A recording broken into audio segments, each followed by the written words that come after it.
ಶ್ರೀ ಗುರುಭ್ಯೋ ನಮಃ. ಶಂಕರಾಚಾರ್ಯ ವಿರಚಿತ ಶ್ರೀ ಸುವರ್ಣಮಾಲಾ ಸ್ತುತಿಯ 20 ಶ್ಲೋಕಗಳ ಅರ್ಥವನ್ನ ನಾವು ತಿಳಿದುಕೊಂಡಿದ್ದೇವೆ. ಇಂದು 21ನೇ ಶ್ಲೋಕದ ಅರ್ಥ ಹಾಗೂ ಶ್ಲೋಕವನ್ನ ತಿಳಿದುಕೊಳ್ಳೋಣ. 21ನೇ ಶ್ಲೋಕ ಯಾವುದಪ್ಪ ಅಂತ ಹೇಳಿದ್ರೆ ಸಂಸ್ಕೃತ ವ್ಯಂಜನಾಕ್ಷರದ ಚ ವರ್ಗದ ಮೊದಲ ಅಕ್ಷರ, ಹಾಗೆ ಸಂಸ್ಕೃತ ವರ್ಣಮಾಲೆಯ 21ನೇ ಅಕ್ಷರವಾದಂತಹ ಚಕಾರದಿಂದ ಇಂದಿನ ಶ್ಲೋಕ ಪ್ರಾರಂಭಗೊಳ್ಳಲಿದೆ. ಚಪಲಂ ಮಮ ಹೃದಯ ಕಪಿಂ ವಿಷಯದೃಚರಂ ದೃಢಂ ಬಧಾನ ವಿಭೋ ಸಾಂಬ ಸದಾ ಶಿವ ಶಂಭೋ ಶಂಕರ ಶರಣಂ ಮೇ ತವ ಚರಣಯುಗಂ. ಇನ್ನೊಮ್ಮೆ ನೋಡೋಣ. ಚಪಲಂ ಮಮ ಹೃದಯ ಕಪಿಂ ವಿಷಯದೃಚರಂ ದೃಢಂ ಬಧಾನ ವಿಭೋ ಸಾಂಬ ಸದಾ ಶಿವ ಶಂಭೋ ಶಂಕರ ಶರಣಂ ಮೇ ತವ ಚರಣಯುಗಂ. ಈ ಶ್ಲೋಕದ ಪದಚ್ಛೇದ ಹೀಗಿದೆ. ಚಪಲಂ ಮಮ ಹೃದಯ ಕಪಿಂ ವಿಷಯದೃ ಚರಂ ದೃಢಂ ಬಧಾನ ವಿಭೋ ಸಾಂಬ ಸದಾಶಿವ ಶಂಭೋ ಶಂಕರ ಶರಣಂ ಮೇ ತವ ಚರಣಯುಗಂ ಇತಿ ಪದಚ್ಛೇದ. ಇನ್ನು ಅನ್ವಯಾರ್ಥವನ್ನ ನೋಡೋಣ. ವಿಭೋ ವಿಷಯದೃಚರಂ ಚಪಲಂ ಹೃದಯ ಕಪಿಂ ಮಮ ಹೃದಯ ಕಪಿಂ ದೃಢಂ ಬಧಾನ ಸಾಂಬ ಸದಾಶಿವ ಶಂಕರ ಶಂಭೋ ಶರಣಂ ಮೇ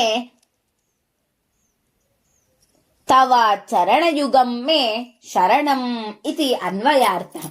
ಇನ್ನು ಅರ್ಥವನ್ನ ನೋಡುವುದಾದರೆ, ಹೇ ವಿಭುವೆ, ಪ್ರಾಪಂಚಿಕ ವಿಷಯ ಎಂಬ ಮರದ ಮೇಲೆ ಓಡಾಡುತ್ತಿರುವಂತಹ ಚಂಚಲವಾಗಿರುವ ನನ್ನ ಹೃದಯವೆಂಬ ವಾನರನನ್ನ ಗಟ್ಟಿಯಾಗಿ ಹಿಡಿದು ಕಟ್ಟಿಹಾಕು. ಹೇ ಪಾರ್ವತಿ ಸಹಿತನಾಗಿರುವವನೇ, ಸದಾ ಮಂಗಳಮಯನಾಗಿರುವವನೇ, ಶುಭವನ್ನುಂಟು ಮಾಡುವವನೇ, ನಿನ್ನ ಚರಣಯುಗಳವೇ ನನ್ನಾಶ್ರಯವು ಎಂಬುದು ಅರ್ಥವಾಗಿದೆ. ಇನ್ನು ಭಾವಾರ್ಥವನ್ನ ನೋಡೋಣ. ಕಬೀರ ದೋಹೆಯನ್ನ ಕಬೀರದಾಸರು ರಚಿಸಿದ್ದಾರೆ ಎಂಬುದು ನಮಗೆಲ್ಲರಿಗೂ ಕೂಡ ತಿಳಿದಿರುವ ಸಂಗತಿ. ಇದು ಕಬೀರ ದೋಹೆಯು ಮೂಲವಾಗಿ ಹಿಂದಿ ಭಾಷೆಯಲ್ಲಿದ್ದರೂ ಕೂಡ ಈಗ ಹಲವಾರು ಮಂದಿ ಕನ್ನಡಕ್ಕೆ ತರ್ಜುಮೆ ಮಾಡಿದ್ದಾರೆ. ಆ ಕಬೀರದಾಸರ ಕಬೀರ ದೋಹೆಯನ್ನ ಕೇಳ್ತಾ ಇದ್ರೆ ನಮ್ಮ ಜೀವನ ಪರಿವರ್ತನೆ ಆಗುವುದು ಖಚಿತ. ಹಾಗೆ ಚಂಚಲದ ಮನದ ಬಗ್ಗೆ ಒಂದು ದೋಹೆಯನ್ನ ಬರೆದಿದ್ದಾರೆ ಕಬೀರದಾಸರು. ಚಂಚಲ ಮನವಿದು ಹೊರಟಿತು ಹೊರಗೆ, ಮನ ಬಯಸಿದ ಕಡೆಗೆ. ಚಂಚಲ ಮನವಿದು ಹೊರಟಿತು ಕಡೆಗೆ, ಮನ ಬಯಸಿದ ಕಡೆಗೆ. ಬೇಡವೆಂದರೂ ಬೀಸಿತು ಗಾಳ, ಬೇಡವೆಂದರೂ ಬೀಸಿತು ಗಾಳ. ಇನ್ನೆಲ್ಲಿಯ ಉದ್ಧಾರ ಕಬೀರ, ಇನ್ನೆಲ್ಲಿಯ ಉದ್ಧಾರ. ನಾವು ಮನುಜರು ಏನೋ ಒಂದು ಉದ್ಧಾರವನ್ನ ಮಾಡಬೇಕು ಅಂತ ಹೋಗ್ತೇವೆ. ಆಗ ನಮ್ಮನ್ನ ಚಂಚಲ ಎಂಬ ಭೂತ ಆವರಿಸಿಕೊಂಡು ಬಿಡುತ್ತೆ. ಚಂಚಲ ಎಂಬ ಭೂತ ಆವರಿಸಿಕೊಂಡ ಮೇಲೆ ನಮ್ಮ ಉದ್ಧಾರ ಇನ್ನೆಲ್ಲಿಂದ? ಎಲ್ಲವೂ ಅನುದ್ಧಾರವೇ. ಹಾಗಾದರೆ ಚಂಚಲ ಎಂದರೇನು?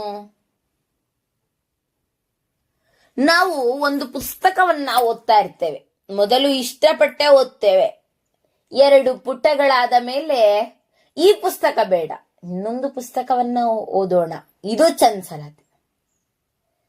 ಹಾಗೆ ನಾವು ಒಂದು ಗೃಹ ಕಾರ್ಯವನ್ನ ಮಾಡಲು ಕೂರ್ತಿರ್ತೇವೆ.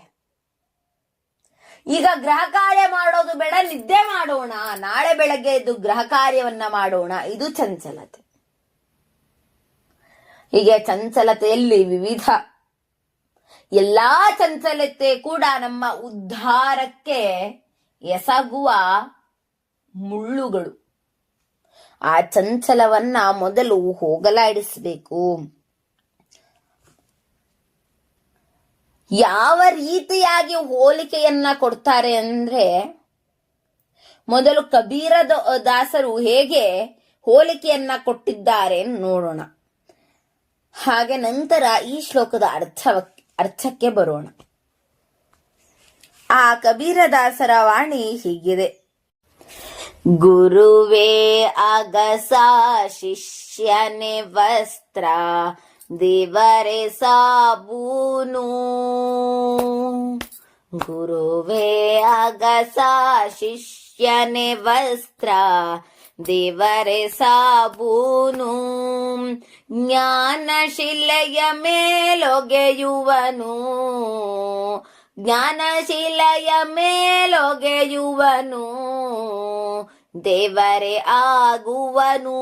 ಕಬೀರ ದೇವರೇ ಆಗುವನು.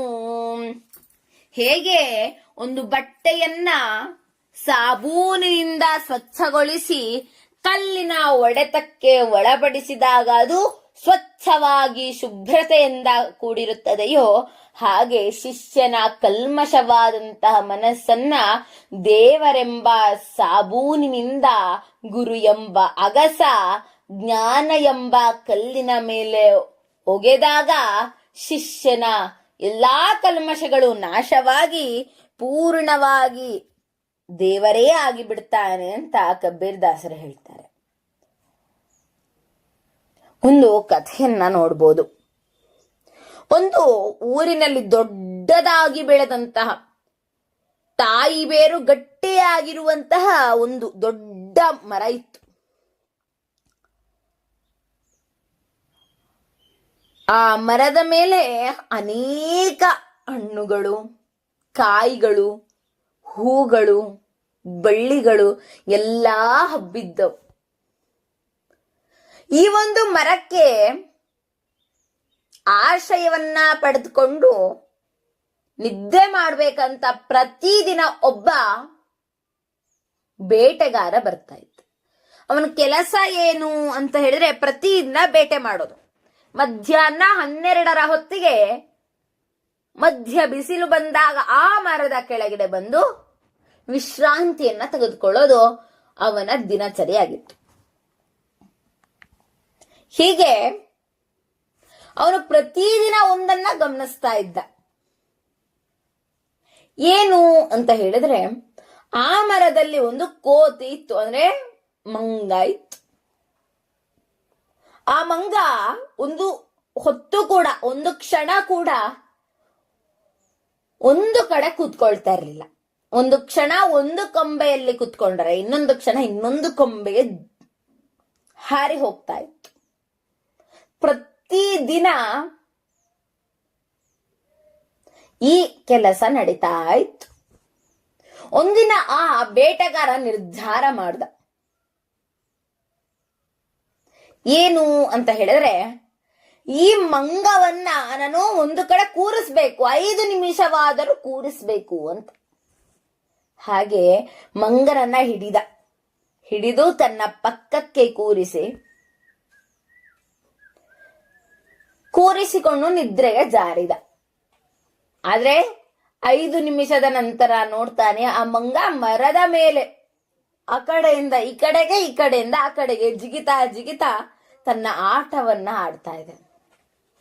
ಆ ಮಂಗದ ಬಾಲವನ್ನ ಹಾಗೂ ಅದರ ಕಾಲನ್ನ ಕಟ್ಟಿ ಹಾಕಲು ಮರಕ್ಕೆ ಪ್ರಯತ್ನ ಮಾಡ್ತಾನೆ. ಅದು ಅವನಿಗೆ ಅಸಾಧ್ಯವಾಗಿ ಬಿಡುತ್ತೆ. ಆಗ ಅವನಿಗನ್ಸತ್ತೆ, ಹೌದು, ಮಂಗವನ್ನ ಕಟ್ಟಿ ಹಾಕುವುದು ಸಾಧ್ಯವೇ ಇಲ್ಲ ಅಂತ. ಇದೇ ನಮ್ಮ ಮಾನವರ ಜೀವನಕ್ಕೆ ಉಪಮಾ, ಅಂದ್ರೆ ಹೋಲಿಸಿದರೆ ಪ್ರಾಪಂಚಿಕ ವಿಷಯವೇ ದೊಡ್ಡ ತಾಯಿ ಬೇರನ್ನ ಹೊಂದಿರುವಂತ ದೊಡ್ಡ ಮರ. ಆ ಮರದಲ್ಲಿ ಆ ವಿಷಯ ಈ ವಿಷಯ ಎಂಬ ಕೊಂಬೆಗಳಿವೆ. ಆ ಆ ಒಂದು ದೊಡ್ಡ ಮರದಲ್ಲಿ ಹೃದಯ, ಚಂಚಲವಾಗಿರುವ ಹೃದಯವೆಂಬ ವಾನರ ಇದೆ. ಆ ಚಂಚಲವಾದ ಹೃದಯವನ್ನ ಹೇಗೆ ಕಟ್ಟಿ ಹಾಕೋದು ಅಂತ ನನಗೆ ಗೊತ್ತೇ ಆಗ್ತಾ ಇಲ್ಲ.